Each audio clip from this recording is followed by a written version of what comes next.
Hoy veremos, como bien dijo Rebeca, otra porción y probablemente lo que puede denominarse otro clímax del Evangelio, o el clímax quizá, o uno de los clímax de este Evangelio, el Evangelio según Marcos, este pasaje de 8:22 al 30, especialmente los últimos versículos, 26 al 30. Ah, y bueno, bajo este título, Relatos paralelos viendo al Mesías, y espero un momento sea evidente el porqué de este título, por qué decir o hablar de relatos paralelos. Así que voy a proceder a dar lectura al texto que estaremos explorando, haciendo observaciones, tratando de apreciar, entenderlo y ver qué tan relevante o pertinentes para nosotros. Y lo haré en esta traducción, les ofrezco esta traducción, pero ustedes pueden seguirme en aquella que les es más familiar. Es una traducción del texto en griego al español y dice así el texto, Marcos 8:22, y vienen a Bethsaida y traen a él un ciego y le imploran que lo tocase. Y haciendo la mano del ciego, le sacó fuera de la villa y escupiendo en los ojos de él, colocando las manos en él, le preguntaba, ¿acaso algo ves? Y recuperando la vista, decía, veo a los seres humanos como árboles, miro caminando. Perdón, veo a los seres humanos que como árboles miro caminando de aquí para allá. Entonces de nuevo colocó las manos sobre los ojos de él y él vio claramente, al igual que restaurado, incluso veía fijamente con claridad todas las cosas. Y lo envió a casa de él diciendo, pero no a la villa entrases. 8:27. Y salió Jesús y los discípulos de él hacia las villas de Caesarea. Y en el camino preguntaba a los discípulos de él, diciéndoles, ¿quién de mí dicen los seres humanos ser? Pero ellos dijeron a él, diciendo, Juan el Bautista, y otros Elías, pero otros que uno de los profetas. Y él preguntaba a ellos, pero ustedes, ¿quién de mí dicen ser? Respondiendo Pedro, dice a él, tú eres el Mesías o el ungido. E increpó a ellos de modo que a ninguno digan acerca de él. Bueno, hasta aquí nuestra lectura, este pasaje, hasta cierto punto corto. Y dado este tema que emerge, que asume, donde Jesús pregunta a sus discípulos quién es él y lo que le responde Pedro, quisiera iniciar esta ah, exposición con esta, llamando su atención a este documento que no hace mucho publicó esta esta institución en los Estados Unidos, se llama Gallup, y entre otras, es como una institución que se dedica a medir el pulso social, este, bueno, de algunos eventos, sucesos de la sociedad, particularmente en los Estados Unidos, pero también tiene un enfoque global. A veces hace estudios, encuestas o sondeos a nivel global, y este es uno de ellos, de hecho, uno de ellos en el que participaron 52 países, más de 30.000 personas creo en 52 países, y año con año, desde el 2005, al parecer, viene realizando este sondeo. Publica este informe que se llama el Informe sobre el Liderazgo Global y con este subtítulo, lo que los seguidores quieren o buscan o desean. Ah, y entre otras, la razón de este documento dice, la cumbre de los gobiernos del mundo es una plataforma global dedicada a dar forma al futuro de los gobiernos del mundo. Cada año la cumbre fija la agenda para la siguiente generación de gobiernos con un enfoque en cómo pueden ellos aprovechar la innovación y la tecnología para solucionar desafíos universales que enfrenta la humanidad. La cumbre de los gobiernos del mundo es un centro de intercambio de conocimiento en la intersección de gobierno, futurismo, tecnología e innovación. Ello funciona como una plataforma de pensamiento sobre liderazgo y una red de quienes diseñan políticas públicas. expertos y pioneros en el desarrollo humano. La cumbre es la puerta al futuro, ya que funciona como la etapa para el análisis de tendencias futuras, preocupaciones y oportunidades que enfrenta la humanidad. Es también un foro para presentar innovaciones, mejores prácticas y soluciones que inspiran creatividad para enfrentar estos desafíos futuros. Bueno, es una introducción a este esfuerzo que lleva a cabo esta cumbre, ¿no? Con la ah, ayuda de Gallup. Y bueno, en este documento en particular, dice en su página 3 que el año pasado, esta institución, Gallup, dice, procuró entender mejor cómo la gente a nivel global percibe a sus líderes y lo que ello contribuyen en sus vidas. En una encuesta que se aplicó a más de 30,000 adultos en 52 países y en términos estadísticos, dicen ellos, representa aproximadamente el 76% de la población adulta global y más del 86% del Producto Interno Bruto. Esa población, esa muestra representa eso en términos estadísticos. Quizá aquí nuestros ingenieros y expertos en este tema aprecian mejor este punto. ¿Va? Bueno, Gallup planteó dos preguntas sencillas. ¿Va? En esta sondeo, en esta encuesta, en este estudio, eran solo dos preguntas. La primera, le preguntaban a la gente que identificara un líder que más ha afectado o impactado positivamente sus vidas cotidianas. ¿No? Una persona. Y la segunda pregunta era que proporcionaran, enumeraran tres palabras para describir lo que esta persona, este líder que habían señalado, ha contribuido a sus vidas. ¿Eh?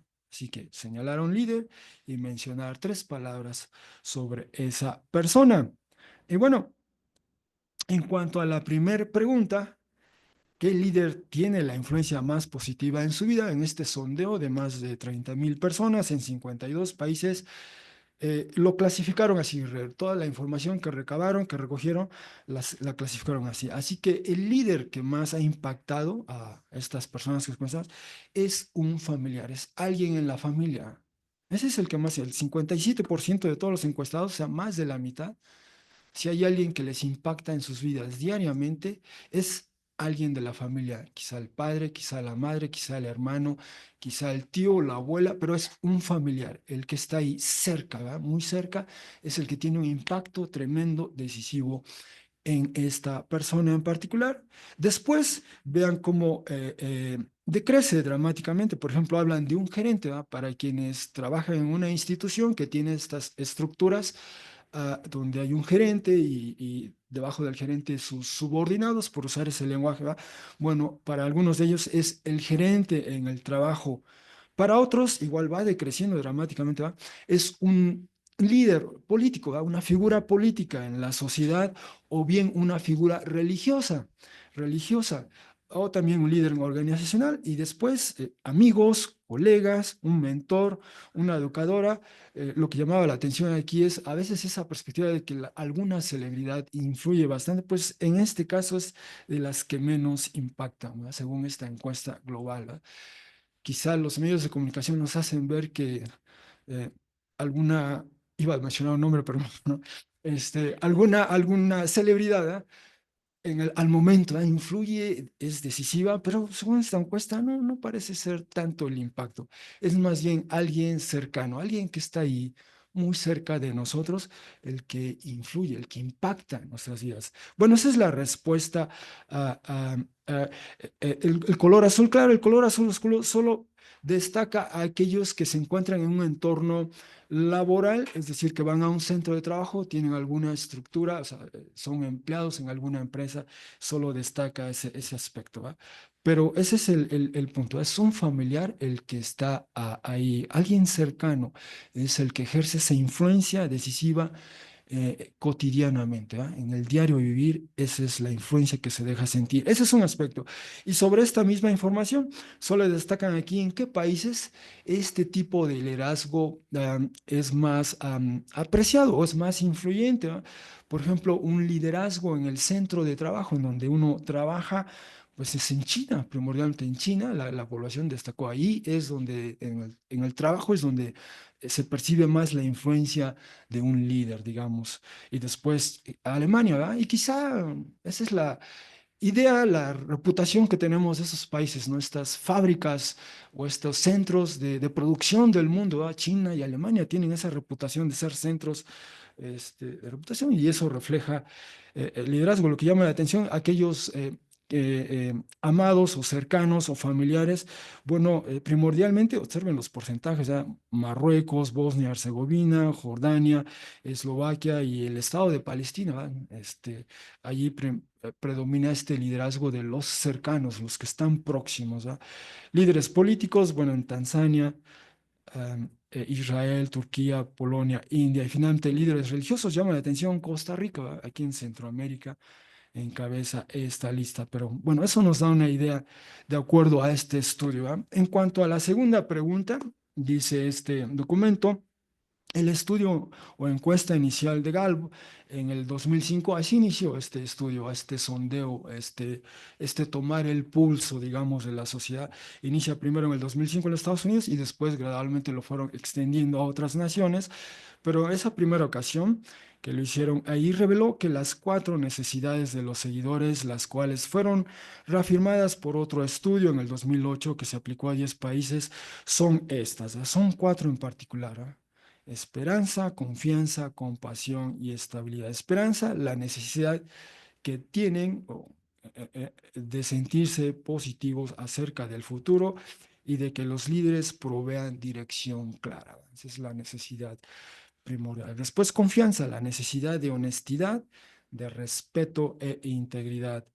La tercera, compasión, la necesidad de sentirse cuidado y escuchado a la vez. Y finalmente, estabilidad, la necesidad de seguridad psicológica y fundamentos seguros durante tiempos de incertidumbre.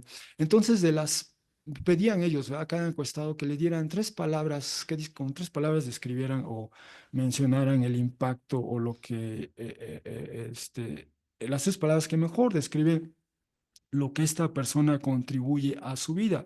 Era la segunda pregunta. Y entonces clasificaron todas estas respuestas en estas cuatro, ¿va? Nuevamente, la mayoría menciona que su primer impacto, ¿va? Es que el líder les ofrece esperanza. El liderazgo al que les influye en su vida cotidiana, diaria, sea el familiar o sea en el centro de trabajo, el primer impacto que ellos quieren es esperanza. De alguna manera les provee eso, esperanza, se sienten positivos acerca del futuro, hay algo de dirección clara o mucha dirección clara, pero ese es el punto. Después viene confianza, posteriormente compasión y finalmente estabilidad. Pero es eso, lo que la gente busca de sus líderes, según este estudio, es esperanza, que les den que les planteen un porvenir, que hay una dirección, hay una ruta y claridad en el porvenir, entre otras, ¿no? Y si vemos um, esto relacionado por el tipo de liderazgo, aquí sí, lo sorprendente es que cuando mencionan de este tema de esperanza, de alguna manera lo asocian a alguna celebridad pues proyecta, les comunica algo de esperanza. ¿Qué verán en esta persona famosa, conocida en su entorno, en su medio, que les da algo de esperanza, les da algo de claridad en el porvenir? Después viene el educador, ¿no? Y aquí nuestros hermanos que están en eso, que ejercen la docencia, tienen allí su influencia. Después viene un líder organizacional, un profesional médico, algunos de nuestros hermanos aquí en el área de servicios de salud, posteriormente un político, gerente, un religioso, religiosa, colegas, mentor, familia, amigos, ¿no? Y hablando de amigos, es el componente, cuando se habla de ese liderazgo, es el componente en el que destaca confianza. De nuestros amigos esperamos eso, ¿no? O procuramos confianza, les confiamos a ellos, esperamos que nos correspondan con esa confianza. Bueno, esto es el decir de este estudio, ¿eh? Estudio con carácter global que buscan los seguidores de su liderazgo, es el que impacta es un familiar y primordialmente es esperanza lo que les ah, comunica, digamos. Bueno, habiendo dicho eso, y rápidamente quisiera decir que estamos estudiando juntos este texto, el Evangelio según Marcos, narra eventos, sucesos en torno a esta figura que hemos estado aprendiendo, a Jesús. Jesús. Y estos eventos que ocurren en la tercera década del primer siglo después de Cristo, en la costa este del Mediterráneo, entonces se le llamaba ah, la provincia de Judea, provincia romana de Judea, ah, el territorio de Palestina del primer siglo, también es otro nombre que se le dan los historiadores, cuando en ese entonces, en el primer siglo, quien imponía términos y condiciones en todos los alrededores del Mediterráneo era el imperio romano.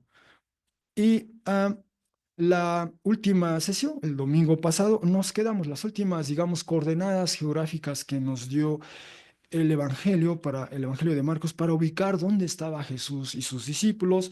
Nos dijo que estaba en algún lugar en Decápolis, en la parte al este del río Jordán, y de ahí se traslada al otro lado del territorio, va vía mar, hacen esta travesía, cruzan el mar de Galilea, digamos, del este al oeste, y se internan, o tocan tierra, digamos, en esa zona de Magdala.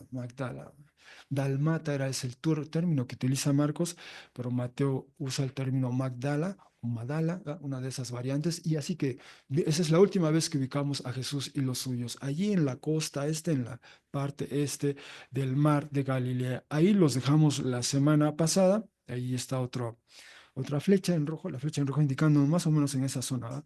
Dalmata o Magadán o Magdala son las variantes de los nombres de ese lugar. Ahí dejamos a Jesús y sus discípulos. Y bueno, entonces retomando la narrativa del Evangelio, vamos a ver, y bueno, hicimos la lectura del texto de hoy, de los versículos 22 al 30, ¿va? Y solo quisiera primero, antes de explorar juntos el texto, atraer su atención del por qué esta propuesta de considerar estos relatos como paralelos. Por ejemplo, si consideramos 8 del 22 al 26, un episodio, y 8 del 27 al 30 otro episodio, o sea, un relato y otro relato. Y si hacemos este ejercicio sinóptico, ponemos uno a la par del otro y contrastamos o comparamos y vemos que los dos inician diciéndonos que Jesús y los suyos van a un lugar en particular. En 8:22 van a Bethsaida y en un momento veremos cuál era ese lugar. Y en 8:27 Jesús y los suyos van a las villas de Caisarea o Cesarea de Filipos, ¿no? Entre los dos se trasladan a un lugar. En el primer episodio le traen una persona ciega a Jesús, le imploran que lo tocase y bueno, él procede, le coloca las manos, le escupe, ¿va? Son métodos particulares de Jesús, en un momento veremos a ellos, pero así que escupe en él, le coloca sus manos y le pregunta, ¿acaso algo ves? Y del otro lado, de la otra historia, bueno, Jesús pregunta, no a un ciego, sino a sus discípulos, ¿verdad? ¿Quién de mí dicen los seres humanos, ¿verdad? ¿O cómo me ven los otros, si me permiten refrasearlo así, ¿verdad? Y le cuentan a Jesús. Y esta persona responde, bueno, pues yo veo, dice, veo a los seres humanos que como árboles viro caminando, ¿verdad? O sea, le da una respuesta, su visión todavía no es precisa, ¿ah? Es un tanto difusa. Es como si este proyector, ¿verdad? Le alterásemos el foco y veríamos un poquito borroso, ¿verdad? Y entonces hay que hacer el ajuste del lente, del foco, para que se vea nítido, ¿verdad? Algo así estaba con la visión de esta persona, ¿verdad? Y así pasa con los otros, ¿verdad? Pues la gente dice que tú eres Juan el Bautista, que tú eres o bien Elías el profeta, o que bien incluso eres uno de los profetas, ¿ah? Y entonces de nuevo Jesús hace algo con el ciego, le coloca las manos de nuevo y ahora el ciego ve claramente, ¿no? Y en el otro caso Jesús pregunta, no, ¿y ustedes quién dicen? ¿Ah? ¿Y ustedes cómo me ven? Si me permiten refrasear. Y Pedro dice, tú eres el Mesías, ¿ah? ya ve de una manera nítida, clara. ¿Sí? Y entonces en el primer caso le dice al ciego que ya recobró su vista que, que, que no regrese, que no entre a la villa, ¿va? Todo el mundo le va a ver y, ay, tú eres el ciego, ya ves, ¿ah? Ya no tienes que estar a tientas caminando, ¿va? O haciendo, o sea, ya puedes ver, ya algo te ha pasado, ¿va? Igual Jesús le dice a sus discípulos que a ninguno digan acerca de él. Entonces vemos las similitudes y deliberadamente Marcos usa una historia para prepararnos hacia la otra, ¿va? Nos ayuda a entender cómo la visión de los discípulos, ¿va? Que en un momento veremos, ¿va? Cómo les ha costado trabajo ver y Jesús les ha reclamado, ¿va? Les ha dicho cobardes, ¿sabes? ¿Verdad? Les ha dicho que no tienen fe, que se cuiden de la dora, que no comprenden. Fue la última, la vez pasada, así terminó el pasaje. Aún no comprenden, les dice Jesús, todo lo que ya le ha hecho, aún no comprenden, aún no ven, aún no perciben. Bueno, finalmente en boca de Pedro ya comprendieron, ¿no? Bueno, ahí está. Y parece que delante Marcos narra esta historia que nos prepara para entender esta otra, la de los discípulos que en boca de Pedro finalmente ven quién es Jesús. Bueno, habiendo dicho eso, vamos a ver con un poco de más detalle el primer relato, el ciego que llega a ver. Otra vez dice, viene a Bethsaida y traen a él un ciego. Este ciego, en la sociedad judía de aquel tiempo, como probablemente es el caso hoy día, además de sus limitaciones personales que conlleva ello, hay cierta, si me permiten, marginación social, ¿va? En el caso de un ciego, él estaba excluido en términos litúrgicos, un ciego si en la familia de Aarón o su descendencia, esto es en el tiempos del Antiguo Testamento, había un ciego en la familia, pues eso ya le excluía del todo. Él no podía, aun siendo descendiente de Aarón, descendiente directo de Aarón, si estaba ciego, él no podía ingresar al tabernáculo y ofrecer una ofrenda. Estaba prohibido, dice Levítico 21:18. ¿Va? Había una exclusión litúrgica, ¿va? Además de las implicaciones sociales de esa condición. Um, um, uh, bueno, antes de ello, solo quisiera decir, ¿verdad? Van a Bethsaida y ahora sí, finalmente van a Bethsaida. ¿Verdad? Quizá recordamos el episodio previo, uh, cuando Jesús, después de celebrar ese simposio, ¿no? Alimentó a tantas, ah, más bien, cuando Jesús estuvo con Nazaret y los suyos y los manda a la misión, van y regresan de la misión y entonces Jesús les envía para que ellos tuvieran como una suerte de receso, descanso, ¿ah? Y en teoría van de la zona de Nazaret más o menos por ahí, iban hacia la zona de Bethsaida, pero de alguna manera se van hacia la zona van a otro lugar, dice, no llegan a Bethsaida esa vez, pero esta vez sí van a Bethsaida, y ahora sí podemos ubicar Bethsaida, igual es digamos, la parte, la costa norte del mar de Galilea. ¿Ya? Ahí se alcanza a apreciar en el mapa, en la flecha roja, y después en el mapa magnificado. Allí vemos casi en la esquina superior derecha y se aparece Bethsaida, ¿verdad? Allí es hacia donde van. Entonces, digamos, de la costa este, digamos de Magdala, en la embarcación, van hacia Bethsaida. Hacia allá van Jesús y los suyos. ¿Verdad? Esta vez sí llegan ahí. La anterior ocasión no alcanzaron a llegar, se desviaron por alguna razón.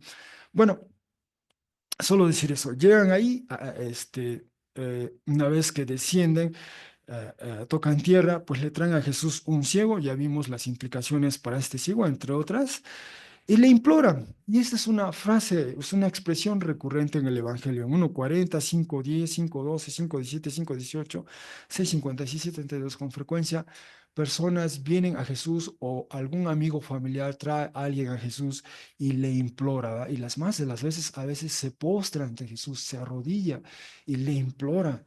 ¿Ah? ¿Y qué es lo que le pide esta vez a Jesús? Pues le pide que lo tocase. ¿Ah? Le traen a él, no precisa quiénes, sus familiares, sus amigos, ah, alguien, algunos le traen y le imploran a Jesús, interceden por él, tócalo Jesús. Y Jesús ha hecho esto, ha tocado a un leproso, se acercó, le trajeron, le presentaron un leproso allí una señora, lo tocó, él no tuvo eso.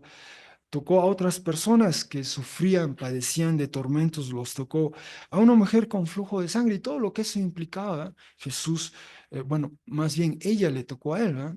Y alabó al final exacto, ¿verdad? Preguntó quién me tocó, sabía él, y le alabó la fe de ella, que decía, solo basta con que lo toque y seré sanada. Y así fue, así ocurrió. 6:56 nos dice que débiles por alguna enfermedad, solo querían incluso que le permitieran tocar el borde de su manto, de su túnica, y eso ocurrió y fueron sanados. ¿Verdad? Y más recientemente vimos como un sordo que tiene a la vez dificultad para hablar, Jesús le toca, ¿verdad? Le pone sus dedos en sus oídos y también le escupe y le pone saliva en su lengua. ¿Verdad? Pero Jesús, o sea, el contacto físico era importante. Ahí quizá lo es para esta persona ciega. Tiene, bueno, está privado de uno de los sentidos básicos para todos nosotros y es alguien que probablemente el tacto es crucial, ¿va? El ir tanteando para desplazarse a un lugar. Entonces sentir que venga y alguien le toque y especialmente Jesús.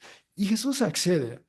Dice, haciendo o agarrando la mano del ciego, le sacó fuera de la villa. ¿No? ¿Cuánto tiempo caminaron? Jesús le tomó de la mano, le llevó de la mano. ¿Cuánto tiempo fue eso? ¿Cuánta distancia recorrieron para ya apartarse quizá de la multitud, salir de la villa como tal? Y ya ahí, a solas, desde luego rodeado por sus discípulos, ¿ah? Y quizá uno que otro familiar, quizá, ¿ah? Ahí entonces Jesús hace algo que nos sorprende, pero no es la primera vez. Ya con el sordo que tenía dificultades, Jesús escupió, ¿verdad? Y le toca. Y hace lo mismo aquí, escupe en los ojos de él, ¿verdad? Si nos imaginamos esa escena, quizá nos conmueva o nos desconcierte, ¿verdad? Pero eso hizo Jesús, ¿eh? Eso hizo Jesús aquí, dice, le escupe. Yo no sé si ustedes alguna vez en alguien les ha escupido, ¿verdad? Pero es un poco, sí, sí, bueno, la experiencia no es tan grata, ah, pero le escupe Jesús a él y entonces hace eso, le coloca las manos, ¿ah? Eh, no sé si quizás se las coloca en la zona de la vista y entonces le pregunta, ¿acaso algo ves? Pero colocar las manos, decíamos, ¿ah? Es algo que Jesús hizo, por ejemplo, al jefe de la sinagoga que tenía a su hija de 12 años con una enfermedad terminal, es lo que viene, se postra ante él y le implora, ven, pon tus manos sobre mi hija, ¿verdad? Y va a ser curada, ¿verdad? O también a enfermos, en Marcos 6:5, Jesús coloca las manos y lo sana, o como ya vimos a este sordo con dificultad, le toca, le coloca las manos. Así que Jesús le coloca las manos a esta persona y pregunta, ¿algo ves?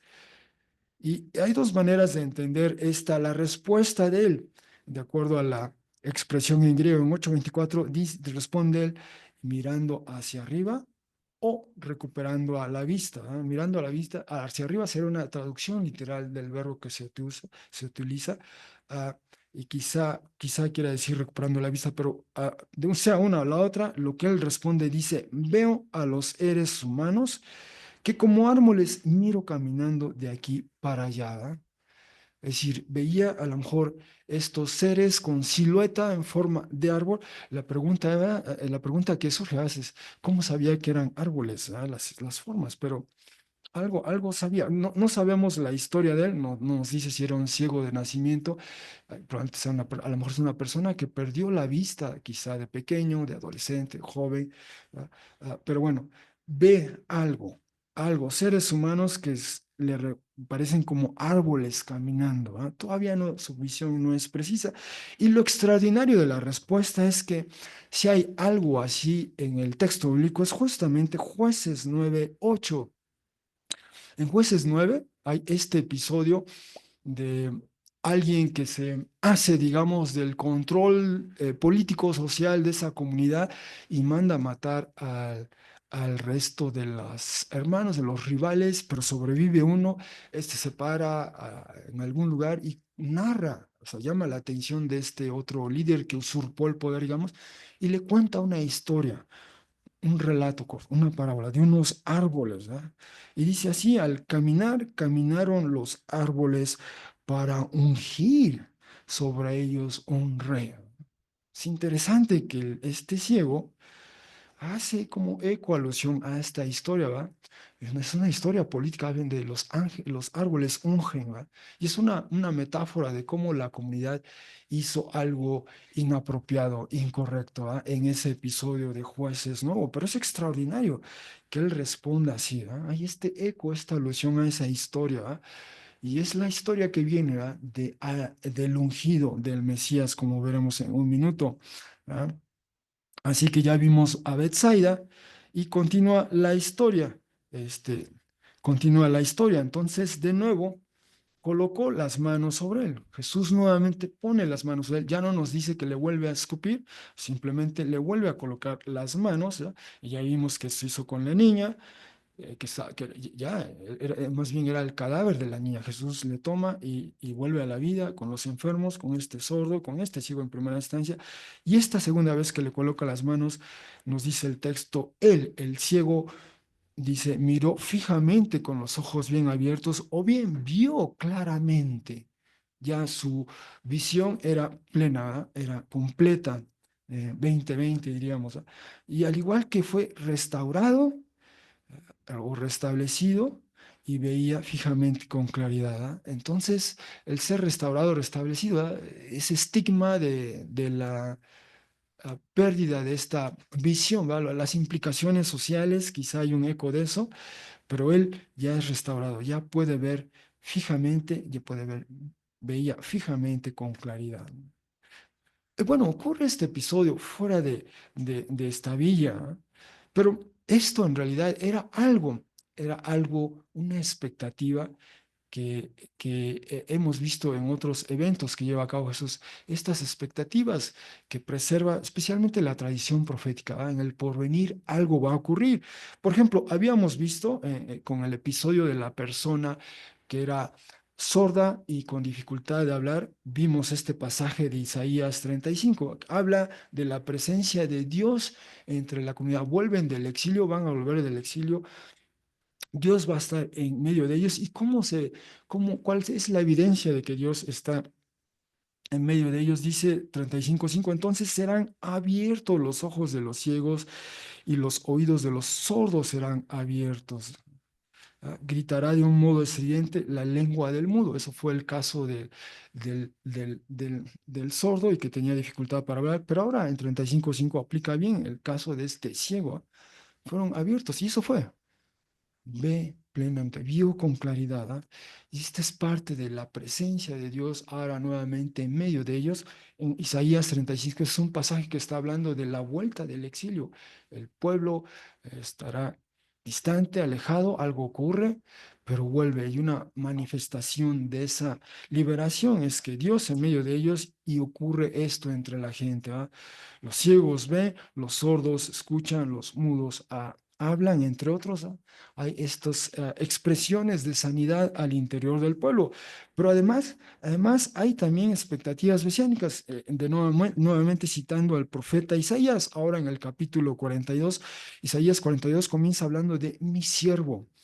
El siervo de Yahvé, a este siervo dice, mi siervo, mi escogido, he dado mi espíritu sobre él. Comienza a enumerar varias cosas de él y luego continúa diciendo, así ha dicho el Dios Yahvé, 42:5, quien crea los cielos y quienes lo extienden, quien forja la tierra y los que salen de ella, quien da aliento a la gente sobre ella y un espíritu a quien camina. Yo, Yahvé, está hablando del siervo, ¿ah? Te he llamado en rectitud, he causado que sea fuerte por la mano tuya, te he protegido y te he dado por pacto del pueblo, te he dado por luz de las naciones para abrir los ojos ciegos. ¿Ah?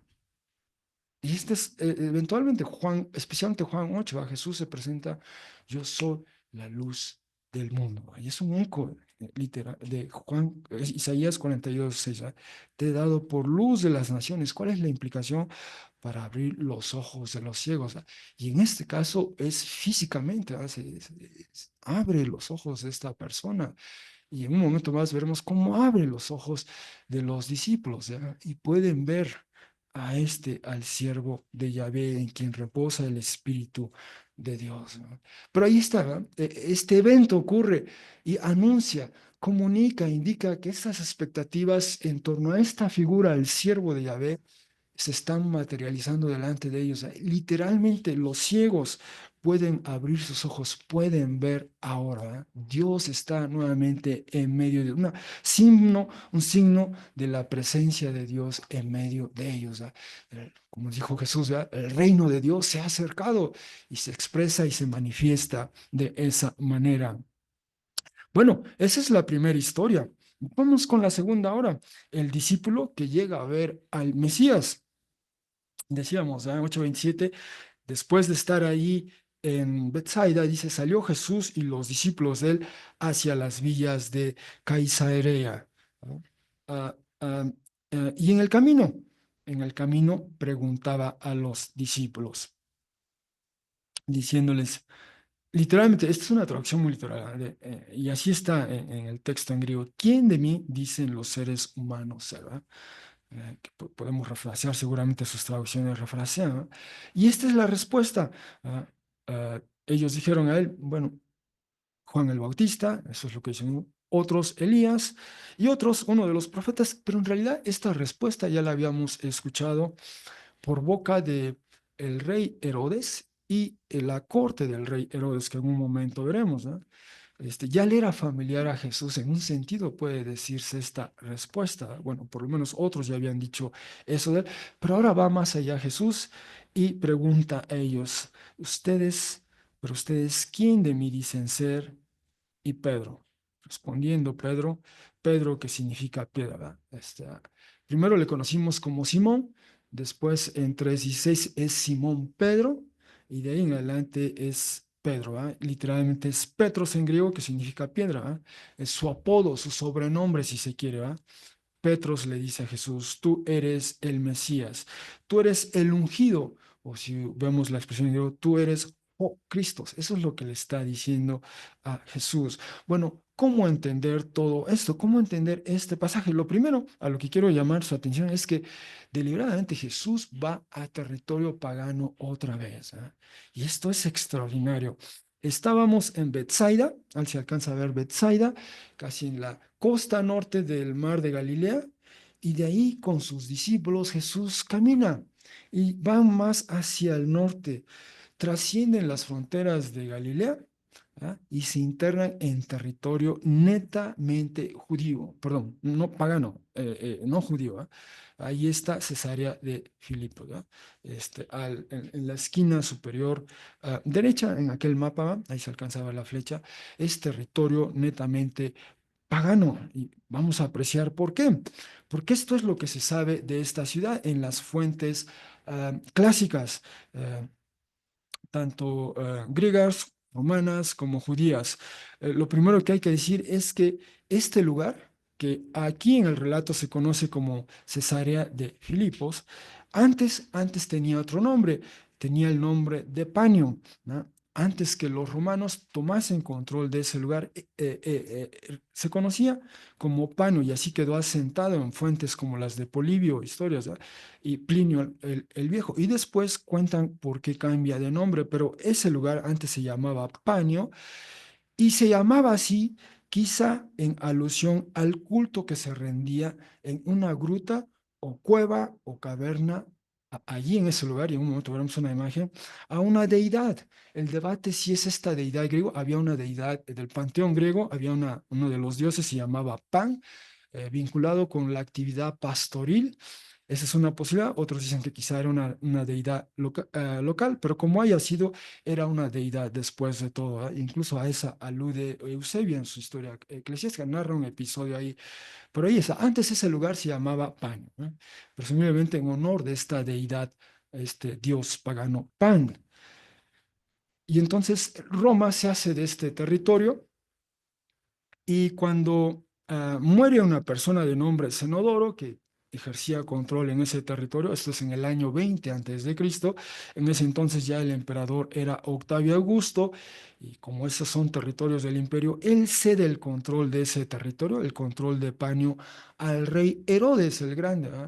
Roma, en el año 40, el Senado romano había autorizado, había sancionado, había empoderado a Herodes para ser rey, o sea, un rey clientelar de esa región, ¿no? De ese territorio de Judea y parte de parte de Galilea, es algo de Samaria, pero ahora extiende, ensancha los territorios bajo su control. Herodes, así que ahora le pasan el control de este lugar, Panio, entre otros, y lo que hace Herodes allí en ese lugar, construye un templo en honor de el emperador Octavio Augusto. Ese templo se conoce como Augusteion, ¿no? Allí en el año 19 construye un templo en honor de el emperador Octavio Augusto, ¿ah? De hecho, el culto al emperador ya estaba se estaba extendiendo, se estaba difundiendo, ¿ah? Y este es un paso más. Presumible, este es el rey de los judíos y de hecho en su vida Herodes el Grande construyó tres templos a el emperador Octavio Augusto y este es uno de ellos, este es uno de los tres. ¿Ah? Ah, pero después, cuando fallece él en el año 4 antes de Cristo, bueno, en su testamento dio indicaciones de quiénes de sus hijos iban a controlar qué territorios, y es su hijo Felipe o Filipo el que se queda con el control de ese lugar, de Panio, ¿sí? Y entonces él reconstruye ese lugar, él lo embellece un poco y al reconstruirlo le cambia el nombre a Cesarea, de nueva cuenta, presumiblemente en honor a el emperador Octavio Augusto, ¿verdad? Que a partir de Octavio Augusto, uno de los títulos de los emperadores era el César, ¿verdad? Porque su padre adoptivo fue César y de ahí en adelante todos los emperadores eran César, ¿va? Y así que por eso llama Panio Cesarea, ¿va? Es Cesarea que reconstruye o que reacondiciona Filipo, el hijo de Herodes el Grande. Esto es a partir del año tercero antes de Cristo. Así que cuando Jesús va ahí, ya este lugar, ah, ah, ah, así se ve el lugar. Esta es una imagen, es una vista frontal de esa cueva o caverna o gruta, ¿ah? En donde al interior de esa cueva presumiblemente se celebraba el culto al dios Pan, ¿verdad? Y según testimonios implicaba no solo sacrificios de animales, sino también a veces de seres humanos, algo que nos es familiar en nuestra cultura prehispánica. Y aquí está, se han hecho excavaciones de este lugar, Panio o Cesarea. ¿Ah? Arqueólogos han hecho excavaciones y han más o menos se han dado una idea de cómo estuvo este lugar. Allí es donde dice Cape, es esta cueva o caverna de la que ahí estamos viendo esta imagen, y al lado, casi enfrente de ella, en el número 1, como dice ahí, ahí es donde Herodes construye este templo en el año 19 antes de Cristo, en honor o para venerar al emperador Octavio Augusto. ¿Ah? Las ruinas, bueno, lo que parece el número 2 son las ruinas de lo que eran estos, digamos, el altar donde se llevaban a cabo estos rituales en honor de esta deidad local, que repito, además de sacrificios de animales, algunos testimonios dicen que incluso humanos se llegaron a sacrificar ahí. Y después, al paso del tiempo, en esa primera mitad del siglo primero después de Cristo, se fue extendiendo. Después hubo un templo para Zeus, ¿verdad? O sea, este era un territorio no solo no judío, sino del todo pagano, ¿verdad? Y esto nos da una idea y más bien nos hace preguntarnos, ¿por qué Jesús llevó a sus discípulos ahí? Ahí donde, de nuevo cuenta, es una imagen ya a color de esta caverna o de esta cueva, de esta gruta, al lado el altar a esta deidad pagana. Enfrente se diría, más o menos estarían por aquí las ruinas de este templo. El templo luciría más o menos así. Se ha hecho esa reconstrucción, ¿va? Y de hecho, en su edición de marzo-abril del 2003, esta revista de arqueología bíblica pro- ah, unos arqueólogos escriben un ensayo proponiendo una alternativa de otro lugar donde estaría este templo que construye Herodes para el emperador, pero sería dentro de los confines o límites de Panio o de Cesarea, ¿va? Si estamos todavía dentro de los territorios, pero sea lo uno o lo otro, así más o menos de acuerdo a la proyección que hacen a partir de las ruinas que han encontrado en las excavaciones, esto nos da una idea del templo. ¿Ah? Así que cuando Jesús fue ahí, este templo era todavía visible. además del historial que había del culto a este dios Pan, ¿no? Este dios griego. Así que deliberadamente Jesús lleva a sus discípulos no solo a un territorio no judío, sino a un lugar donde se vive a plenitud el paganismo, el culto al emperador por un lado y este culto a esta deidad local o griega por el otro. Jesús va ahí y en otras palabras confronta al paganismo de su época, esa expresión pagana allí, en ese territorio. Y veremos las implicaciones de ello. ¿No? Lo anterior, esto simplemente era el testimonio de cómo Josefo narra que cuando muere Cenodoro, dice aquí, murió en Cenodoro, en Antioquía de Siria, César dio a Herodes la región que estaba bajo su gobierno, que era bastante grande y comprendía los territorios situados en la Traconítida y la Galilea, Ulata, la zona de Panio y todo el campo alrededor. Y más adelante, Herodes pues acompaña al mar a César, ¿no? Ahí en la costa, César zarpa, va hacia otro lugar.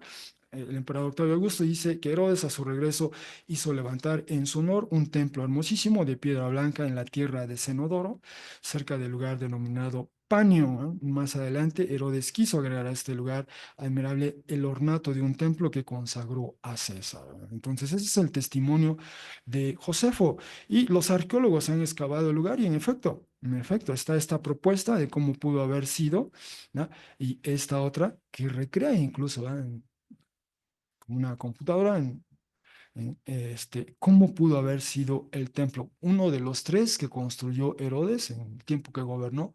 Otro fue en otro lugar que se llama Cesarea Marítima, la Cesarea que leemos en Hechos 10, o a la que iba y venía Pablo. Allí había una iglesia. Allí, en esa Cesarea, había otro templo como estos. ¿No? Y Cesarea fue la base de la misión de Pablo. Iba y venía en sus tres viajes misioneros. Iba y venía. Es de ahí donde salía Pablo, en ese lugar. En ese lugar. ¿Ah? Y este otro testimonio solo dice que cuando muere Herodes, entonces sus hijos, Herodes y Filipo, se hicieron cargo de sus respectivas tetrarquías. A Filipo le toca a um, um, la Panea, dice Filipo, hizo levantar Panea cerca de la fuente del Jordán y la llamó Cesarea. ¿Vale? Le cambia el nombre, ¿eh? Presumiblemente en honor al emperador. Así que esta es la primera. Ubicándonos ahí, Jesús va deliberadamente a un lugar no solo no judío, sino pagano. Ahí donde se venera el nombre del emperador y había un culto a la deidad local. Y allí es donde escuchamos esta confesión de fe. ¿Eh? Y ahorita volveremos a ese punto, a las implicaciones de ello, pero repito, deliberadamente Jesús fue a ese lugar. Ahí llevó a sus discípulos y ahí les pregunta de su lealtad a Él, de su fe en Él, teniendo como fondo allí en el paisaje el culto al emperador que Herodes y sus hijos seguían promoviendo, advirtiéndoles de la levadura de Herodes. Esos intereses que se acomodan a la autoridad que impone términos y condiciones de su época, pero que no corresponden al reino de Dios. Había Jesús, pero va a ser, cuídense de la levadura de Herodes, y ahí está esa levadura. Y ahí es donde Jesús pregunta a sus discípulos. Hace ese planteamiento. Bueno, lo otro es qué se pensaba de Jesús. ¿Verdad? Decíamos, cuando Marcos hace este paréntesis que nos habla del rey Herodes, este Herodes ya es el hijo de Herodes, tuvo varios hijos, este es Herodes Antipas, ¿verdad? El otro hijo es Filipo, y de hecho aparece en este relato, ¿verdad? Porque hay una mujer de por medio entre uno y otro, lo de los hermanos. ¿No? Pero cuando Herodes, dice en Marcos 6:14, escuchó el rey Herodes, ya que visible, evidente, popular llegó a ser el nombre de él, es decir, el nombre de Jesús. ¿Verdad? Él es el monarca en esa región y sabe lo que ocurre. Sus cortesanos y vienen y le dicen, oye, algo está pasando aquí. Hay esta persona que está haciendo esto y aquello y enseñando aquello y multitudes van tras él. Y entonces ya estaba, como se dice, en el radar de Herodes. ¿Verdad? Y le dicen sus cortesanos, ¿ah? Juan ha sido levantado de los muertos. ¿Ah? Y porque él explica, no, yo a Juan lo mandé a decapitar, ¿va? Pero creían que este Jesús era como un Juan redivivo, ¿va? Había vuelto a la vida y es este Jesús que anda por ahí. U otros dicen, ¿va? No, es Elías. U otros dicen, es un profeta como de los profetas. Y Herodes insiste, no, yo quien decapité a Juan, este fue levantado. Según Herodes, este Jesús era Juan, el Juan resucitado, Juan que él había decapitado. ¿Va? Bueno, habían esas ideas en torno a Jesús. Esas las registró la corte de Herodes. ¿Va? Y esto es lo que en realidad le dicen prácticamente es lo mismo, lo que dicen los discípulos de Jesús. ¿Quién dice la gente que soy yo? Pues que eres Juan, o que eres Elías, o que eres uno de los profetas. Ya es oficial, vamos, ya todo el mundo sabe que te ubican así. O eres Juan, o eres Elías, o eres un profeta. En otras palabras, era como un profeta. Juan mismo, Juan el Bautista, Jesús lo considera, veremos más adelante, cómo lo ubica, es un profeta todavía. Entonces, en principio, la manera en que ubicaban a Jesús era como un profeta, de esa estirpe de los de antaño, así como Elías que hace cosas extraordinarias, como alimentar a multitudes, como sanar a gente, como, como levantar a una persona que está muerta y devolverle la vida. Los profetas, Elías y Eliseo, cada quien tuvo su episodio, ¿va? Hicieron que una persona muerta volviese a la vida, ¿va? De ahí la reputación de Jesús, ¿va? Así que esto es lo que ya escucha Jesús de sus discípulos, ¿va? Y la pregunta es, ¿y ustedes? ¿Quién dicen que soy yo? Pero recuerden, la pregunta es teniendo de fondo a este símbolo de esa autoridad que impone términos. Allí está la presencia, la sombra del emperador y del paganismo de la época. Y allí Jesús les pregunta, ¿y ustedes quién dicen que soy? ¿Y qué responde? eh, ¿Qué responde Pedro? Pues dice, tú eres Cristo, así le dice, ¿ah? Tú eres el Mesías, tú eres el ungido. Y le preguntas, bueno, ¿qué quiere decir Pedro a Jesús cuando le dice, tú eres el Cristo? O sea, que nosotros traducimos como el Mesías, el ungido, el Cristo. ¿Cómo entender primero eso que Pedro le dijo a Jesús? Y quizá me voy a tomar un momentito para explicar esto. Bueno, primero, este vocablo, Cristos, cómo figura en el Nuevo Testamento y cómo se usa en el Antiguo Testamento. El vocablo Cristos, ya lo habíamos visto esto, aparece 7 veces en el texto griego de Marcos. La primera ocasión ocurre en la primera línea del Evangelio, en el incipit, como le llamamos, Marcos 1:1. ¿Ah? Y esta es la segunda vez, y después nos lo encontraremos otras 5 ocasiones. Cristos. Pero además, este vocablo en el resto del Nuevo Testamento aparece 522 ocasiones. Es un vocablo que recurre con bastante frecuencia. De hecho, aparece en todos los documentos del Nuevo Testamento, excepto en uno. Lo pueden encontrar en de los 27 documentos que forman el Nuevo Testamento, solo en uno no aparece, y esa es Tercera de Juan. Esa es Tercera Juan. En el resto abunda, donde más abunda es en la literatura paulina. 382 ocasiones se encuentra ahí este vocablo. ¿Va? O sea, en el texto de las cartas de Pablo abunda este término una y otra vez. ¿No? De hecho, la lectura de Efesios, ¿no? Vimos cómo se habla de en Cristo, en griego está diciendo en Cristo, ¿no? En griego así literalmente dice en Cristo. ¿No? Solo en Tercera de Juan no aparece, ¿no? Y en el resto de los documentos aparece al menos una vez. ¿No? Ahora bien, hay en el Evangelio de Juan Juan 1:41 y Juan 4:25 aparece el vocablo griego Mesías. ¿Ya? Y Mesías es una transliteración del vocablo griego Mashiach en hebreo, ¿va? Casi una transliteración. ¿Va? Y solo en Juan 1:41 y 4:25 en todo el Nuevo Testamento aparece Mesías como tal. Y ahí, en esos dos pasajes, se hace la ecuación semántica. ¿Va? Mesías quiere decir Cristos, ¿va? En griego. Mesías es equivalente a Cristos. Eso lo dice Juan 1:41, Juan 4:25. Ahora bien, este vocablo Cristos en la traducción que se hizo del Antiguo Testamento del hebreo al griego a partir del tercer siglo, ese es el vocablo que se utiliza, Cristos, para traducir el vocablo hebreo Mashiach. Mashiach. Este vocablo abunda bastante en el Antiguo Testamento, pero allí cuando se hace la traducción, cuando se encontraban los traductores Mashiach, dijeron, ah, vamos a usar Cristos, vamos a usar Cristos, ¿verdad? Y ese es el término que utilizaron. Ahora bien, si este vocablo viene del Antiguo Testamento, ¿a quién se ungía? Eso quiere decir Mashiach, ¿verdad? O Cristos, ungido, se unge a alguien, se le unta a alguien, se le restrega a alguien aceite primordialmente, ¿verdad? Bueno, se ungía a un profeta, a un sacerdote o al gran sacerdote, a un rey. Y en el caso de David, a David primero se le unge antes de que fuese formalmente rey, ¿no? Eso primero de Samuel 16:13. Después ya cuando es rey sobre Judá, se le unge para ser rey sobre Judá, segunda de Samuel 2:4. Y posteriormente ya cuando es rey sobre de Israel, segunda de Samuel 5:3, se le vuelve a ungir. La única persona en el Antiguo Testamento que se le narra que fue ungido 3 ocasiones es David. David. ¿Ah?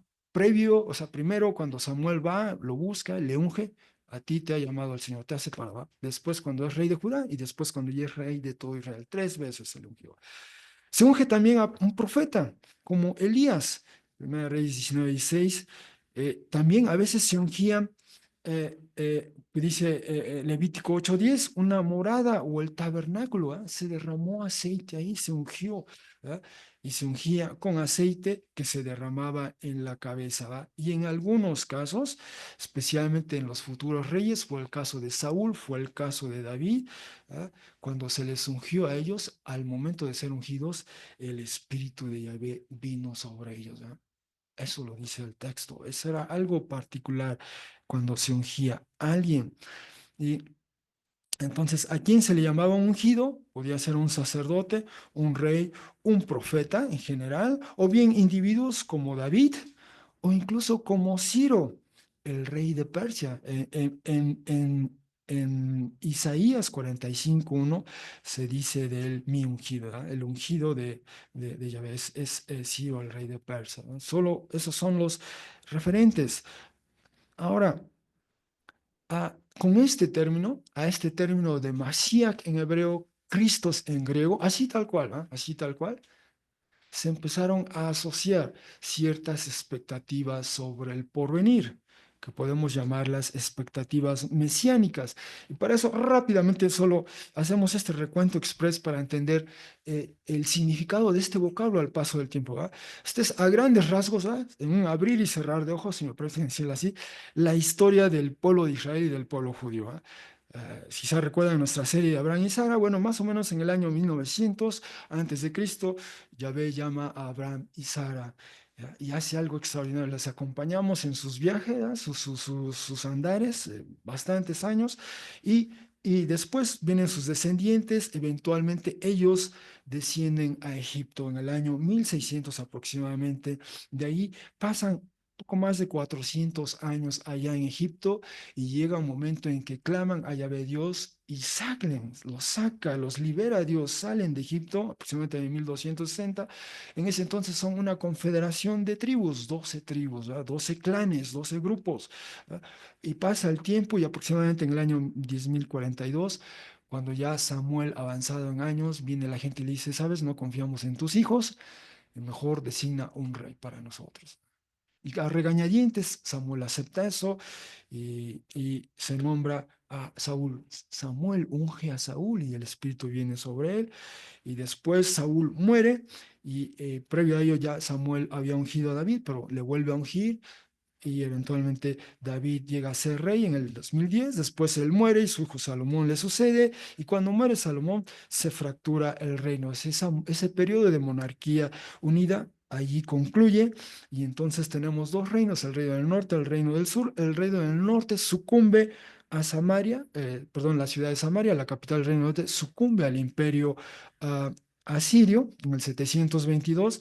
El reino del sur todavía dura casi siglo y medio y sucumbe al imperio babilónico en el año 586 y es cuando se habla del exilio. ¿Ah? El pueblo, lo que quedaba del pueblo de Israel va al exilio, va a Babilonia y pasa cierto tiempo, depende de cuánto hagamos los cálculos, por lo menos 70 años, Y viene una primera ola de los que regresan del exilio, ¿ah? Y hasta, con eso comienza en el año 538 y finalmente en el 516, ese segundo esfuerzo o tercer esfuerzo quizá, finalmente concluye en la construcción o reconstrucción del templo, ¿va? Y es el segundo templo. El primer templo lo construyó Salomón.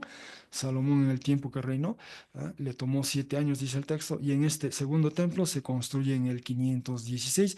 Entonces, entonces ya quien dominaba esa región del mundo era el imperio persa. ¿Ah? Y en esas circunstancias, en esa vuelta del exilio, ¿ah? Había expectativas, y estas expectativas, especialmente en la literatura profética, ¿ah? Se habla de un descendiente de David, por ejemplo.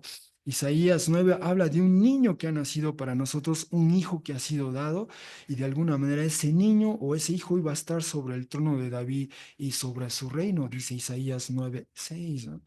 O después se habla también, el mismo profeta Isaías habla del tronco de Yisai o del tallo de Yisai. Yisai era el padre de David, era el padre de David. Y en él, en este tronco de Yisai, se asienta el espíritu de Yahvé, ¿no? O también se habla de la rama justa que brota de David. Esto en el profeta Jeremías habla de ello. Y esta rama justa reinará y hará justicia y rectitud en la tierra.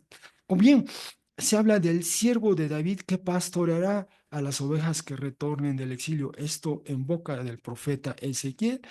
Y ese siervo de David que pastorea reinará también sobre ellas. O sea, son algunas de las expectativas en torno a un descendiente de David, o bien en el profeta mismo, en el texto del profeta Isaías, se habla de esta figura del siervo de Yahvé. Leímos hace un instante Isaías, un extracto de Isaías 42, ¿va? Pero en el bloque del Isaías 40-55 asoma esta figura, el siervo de Yahvé.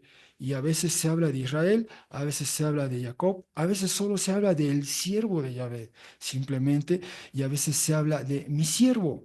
Y este último, particular, cuando leemos de él en Isaías 52:13 e Isaías 53:11, es ese pasaje clásico, ¿ah? De ese siervo de Yahvé que tiene esta vocación vicaria, es decir, él sufre, él es sacrificado, dice, como oveja que va al matadero, ¿va? Y es sacrificada y da su vida por otros, expía por otros, ¿va? Ahí comienza esa vocación también expiatoria, si se quiere, sacrificial de este siervo de Yahvé. Es otra figura que está ahí. Una tercera más es la que se lee en Daniel 7, pero Daniel usa este lenguaje apocalíptico, ¿va? Habla de una figura humana que se traslada en las nubes, se presenta ante el trono del anciano de días y esa figura humana es empoderada, es exaltada, es vindicada, pero previo a ello, 4 animales híbridos antes que él habían, delante de ese trono, todos habían sido destronados, ¿no? Y de hecho el cuarto sentenciado, ejecutado, ¿no? Y es un eco de Génesis 1, Génesis 2, ¿ah? El orden de la creación es el ser humano que rige sobre la creación y especialmente sobre los animales.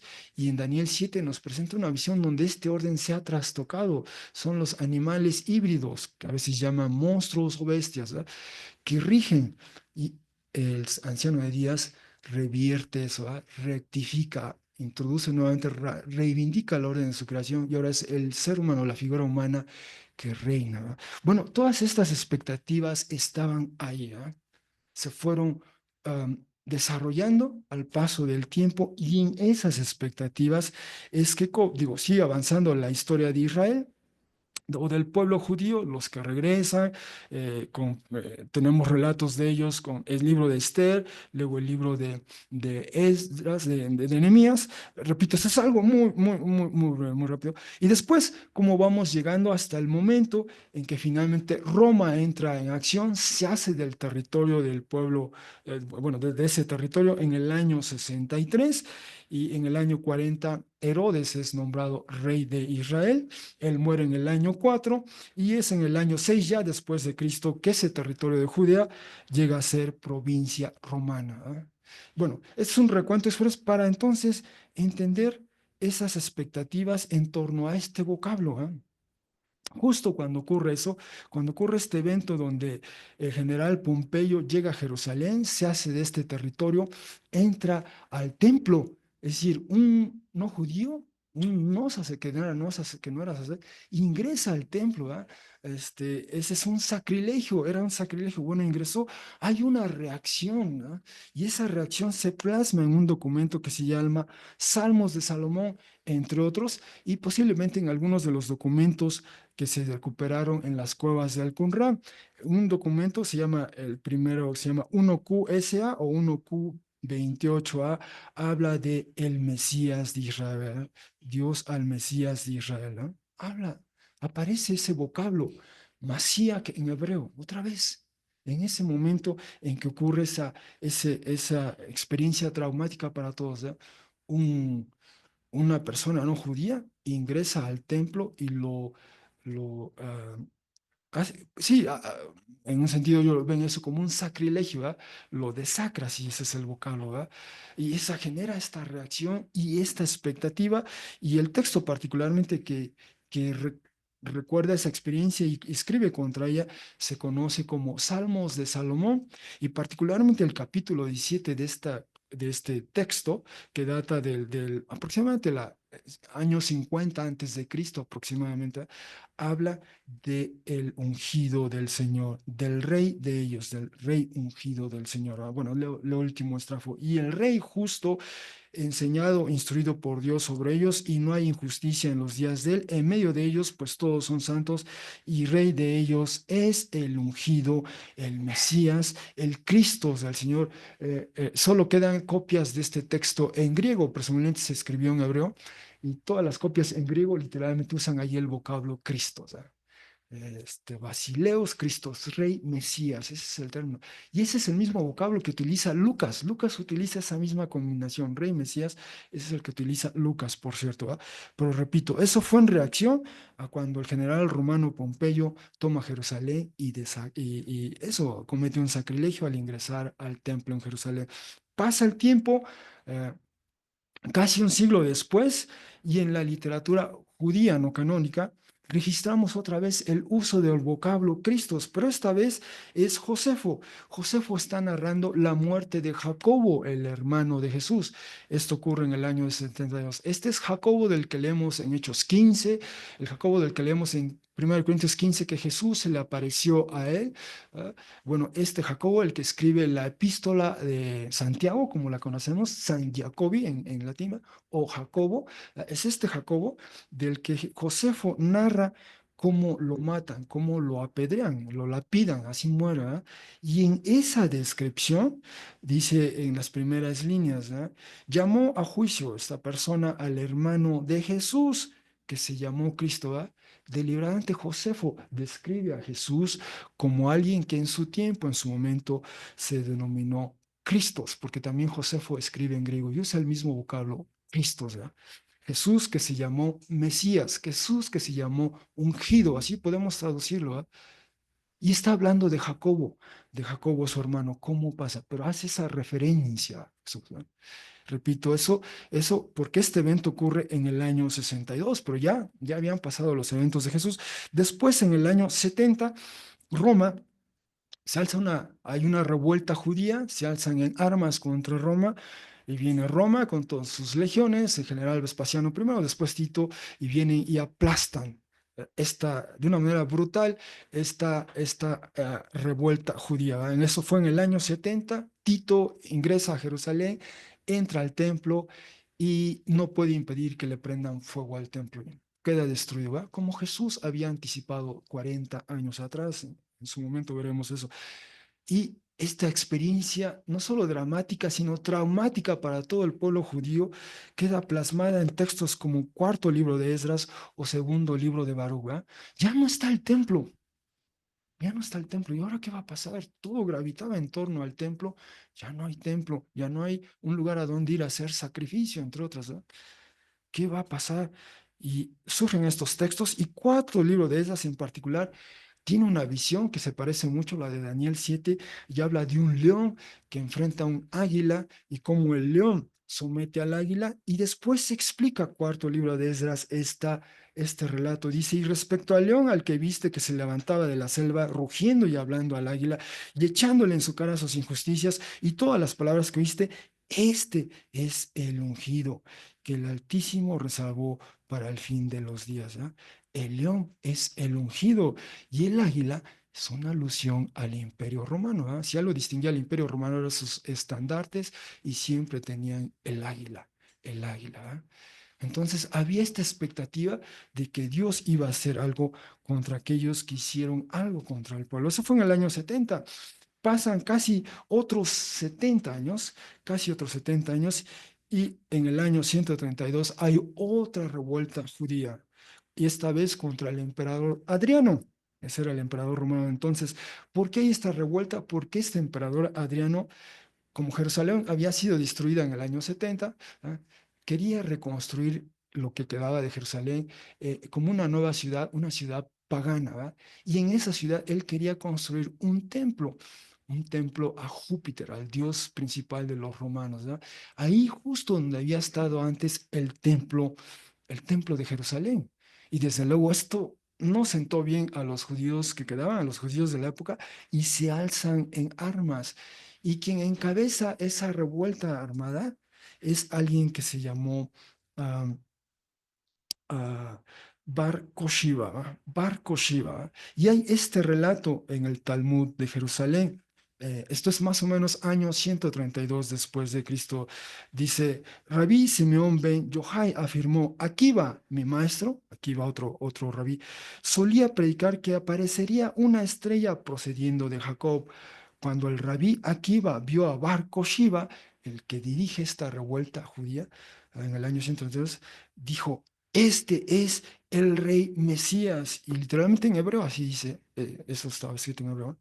Y Rabí Yohanan ben Torta le dijo, aquí va, pasto crecerá de tus quijadas y aún el hijo de David, aunque tiene o no habrá venido. ¿No? Pero ahí de nueva cuenta está el vocablo Mashiach en hebreo, este vínculo con el hijo de David y ahora centrado o en torno a esta persona histórica. Bar Koshiva o Bar Kokba, ¿verdad? El hijo de la estrella, literalmente, si es Bar Korba, ¿verdad? Pero es el que se alza con la revuelta judía, que de nueva cuenta es del todo aplastada de una manera brutal, como lo narra Dion casi en su historia, ¿verdad? Fue terrible. Pero lo único que quiero decir es que en la literatura judía no canónica aparece el vocablo Cristos, ¿verdad? Y aparece especialmente en momentos en donde el pueblo sufre de otra entidad, especialmente una entidad pagana. ¿Verdad? Surge, brota nuevamente esa aspiración mesiánica, una figura del Cristo. Aspiramos por alguien o quizá esta persona es el Cristo. ¿Va? Así que cuando Pedro le dice a Jesús, tú eres el Cristo, ¿va? Desde luego tiene esas expectativas que vimos en el Antiguo Testamento, ¿va? Y algunas que flotaban en el aire, pero ya hemos visto, ¿va? Ya hemos visto que ese Mesías al que se refiere Pedro es alguien que trasciende la causa nacionalista armada, por ejemplo. ¿Ah? Jesús les dijo, tengan cuidado de la levadura de los fariseos y de la levadura de los de Herodes. ¿Verdad? Y eventualmente, una de las vías de los fariseos fue la revuelta armada, ¿verdad? Y la de los herodianos era acomodarse al régimen imperial, ¿verdad? Que claudica, que hace estas concesiones, ¿verdad? Que compromete la lealtad a Dios y la lealtad al emperador. ¿Eh?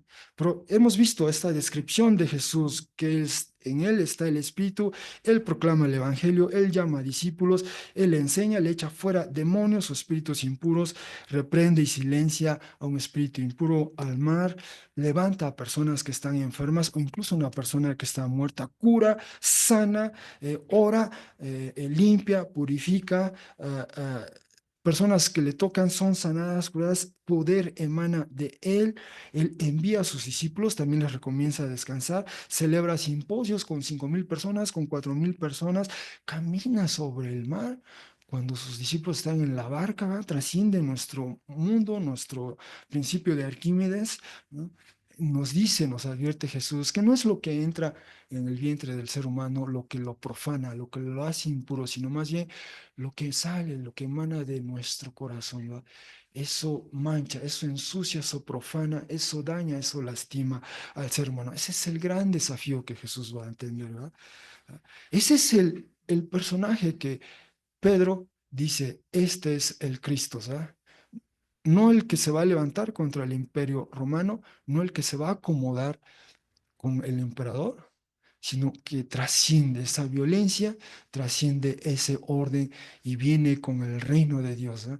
Y sana, cura, restaura, trae vida, vida nueva, ¿no? Libera de los espíritus que nos hacen menos. ¿Ah? Este es el Cristo, ¿ya? Dice Pedro. ¿Ah? Y así que, hablando de Pedro, ¿va? Vemos esta secuencia en el Evangelio. Jesús llama a Simón Pedro a seguirle. Esto es Marcos 1:16 y además eso, ¿no? Después llama a Simón Pedro a estar con él, Marcos 3:14, además de otros. ¿Ah? Luego Jesús envía a Simón Pedro junto con otro, ¿ah? Y van a hacer lo que Jesús ha hecho, ¿no? Y a enseñar lo que Jesús ha enseñado. ¿Ah? Y en el ínterin, Simón Pedro ve todo lo que Jesús hace, escucha todo lo que Jesús enseña, convive con él y entonces Simón Pedro, un discípulo, declara que Jesús es el Mesías, teniendo como telón de fondo ese templo al emperador y ese altar a la deidad pagana. ¿Va? Allí afirma que Jesús es el Mesías. Posteriormente otros dirían, Jesús es Mesías y Señor. Jesús es Mesías, Señor y Salvador. Jesús es Mesías, Señor, Salvador y Dios. ¿Ah? Cómo va ampliándose esa revelación en el resto del Nuevo Testamento. Eso es lo que ocurre, ¿no? Así que en conclusión, hermanos, dos relatos paralelos nos ayudan a apreciar una historia a la luz de la otra, ¿no? Una a la luz de la otra. Así como el ciego que traen a Jesús, que por la acción de Jesús gradualmente ve del todo, así los discípulos representados por Simón Pedro gradualmente ven con claridad que Jesús es el Mesías. Les tomó su tiempo, pero comenzó con atender ese llamado a Jesús, ¿no? Con estar con Él, con verle, con escucharle, con observarle, y llega el momento de esa confesión plena, pública. ¿Ah? Tú eres el Mesías. Además, Jesús dice aquí, deliberadamente llevó a sus discípulos a una ciudad pagana donde estaba arraigado el culto al emperador, además del culto a una deidad local. Y ahí es donde pregunta a los discípulos, ¿quién es él para ellos? Y ellos, en boca de Simón Pedro, le confiesan Mesías. Su fe y lealtad es a Jesús y no al emperador o al status quo de entonces. Algunas implicaciones de lo que hemos visto, déjenme solo destacar dos. Primero, ¿qué dicen nuestros vecinos? ¿Qué dicen en sus novelas, en sus películas, en sus pinturas, en sus esculturas, en sus obras de teatro, en sus canciones? ¿Qué dicen de Jesús? ¿No? ¿Cuánto se ha dicho de Jesús, de hecho? ¿No? Y por la otra, ante esos símbolos o entidades que representan la mayor autoridad ante nosotros o quizá ante el status quo, ¿quién decimos que es Jesús? ¿Le confesamos o le proclamamos ya como Mesías? ¿Tenemos ya fe en Él? ¿Ya podemos ver claramente como Pedro y decirle, tú eres el Mesías? Gracias, hermanos.